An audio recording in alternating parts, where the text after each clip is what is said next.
ময়মনসিংহে গিয়েছিলাম ট্রেনিং করার জন্য। ওইখানে একটা অস্ট্রেলিয়ান প্রজেক্ট ছিল, তো সেখানে তারা আমাকে অফার দিয়েছে 60,000 টাকা স্যালারি, থাকা খাওয়া তারা দিবে। ওখানে আমি প্রায় 3 মাসের মতো জব করেছি, কিন্তু জব করে আমি দেখতেছি যে তাদের থেকে আমি শুধু মানে স্যালারিটা পাচ্ছি, আদার্স কোনো ফ্যাসিলিটি পাচ্ছি না, যে একজন বায়ার।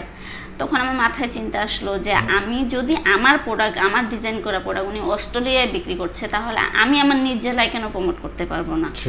তো আমি ওখান থেকে ওনাকে আমি মানে রিজাইন দিয়ে আমি দিনাজপুরে চলে গেছি।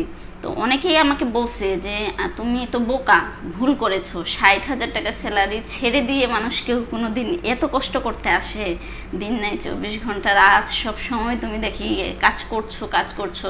একটা সময় আমার আত্মীয় স্বজন বলতে এলাকার লোকজন সবাই আমাকে অনেকভাবে অনেক লাঞ্ছিত করেছে, মানে কি বলবো, মানে ভাষা খুঁজে পাই না। কারণ একটা মেয়ে যখন হাজবেন্ড ছাড়া থাকে তাকে কিন্তু নানানভাবে নানান কথা শুনতে হয়, এবং এরাই একদিন আপনাকে ভাবা দিবে, এরাই একদিন আপনার প্রশংসায় মেতে উঠবে। আপনি অলরেডি প্রশংসা করানোর মতো অনেকগুলো অ্যাওয়ার্ড বা সম্মাননাও পেয়েছেন, আমি শুনেছি, জয়িতা অ্যাওয়ার্ড থেকে শুরু করে। ভবিষ্যতে আরও অনেক কিছু আসবে।